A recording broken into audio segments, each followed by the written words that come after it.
Бубе Шопови вели дали агаве е здрава опција за засладувач и воопшто кои се здрави засладувачи.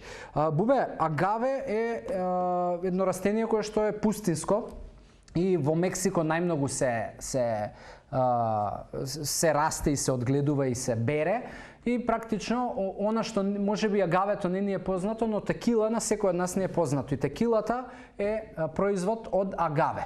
Агаве сирупот и како засладувач се прави со тоа што има дополнителни процеси на екстракција и на процесирање.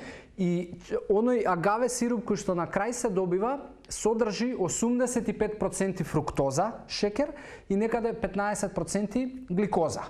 Што е голем проблем. Затоа што, да речеме, пред да се случи таа верзија на агаве засладувач, агавето има едни растителни влакна кои што се викаат фруктани и кои што се исклучително добри и здрави, но тој дополнителен процес на обработка ги претвара во фруктоза.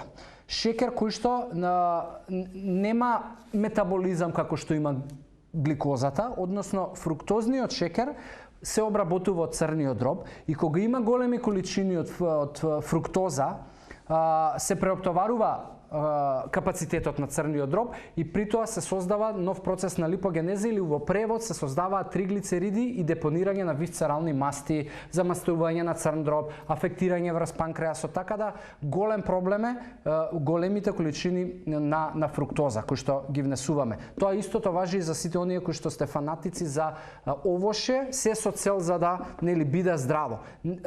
Не секогаш здраво значи и правилно. Затоа е многу важно да разберете дека ако претерате со овоше, некогаш може да биде и поголем проблем од претерување со процесиран шекер и оној бел шекер кој што го имаме дома. Така да, ја агавето воопшто не би ти го препорачала како засладувач, воопшто не е здрав, баш поради овие причини. Затоа што и студии најдов кои што зборуваат отворено за покачени триглицериди, замастен црн дроб, ризик за диабет 2, покачен холестерол и така натаму. Добри засладувачи, затоа што и тоа ме праша. Јас би одел со стевија или со полиоли. И од полиоли, ксилотол, малтитол, ти се најдобрите два, затоа што имаат најмал лаксативен ефект, најмалку ќе го испровоцираат дигестивниот систем да можеби одиш да се испразниш после користење, а од друга страна имаат и најмала провокација на инсулинот. Така да агаве во никој случај, полиоли и стевија ти се по мене најдобрите засладувачи.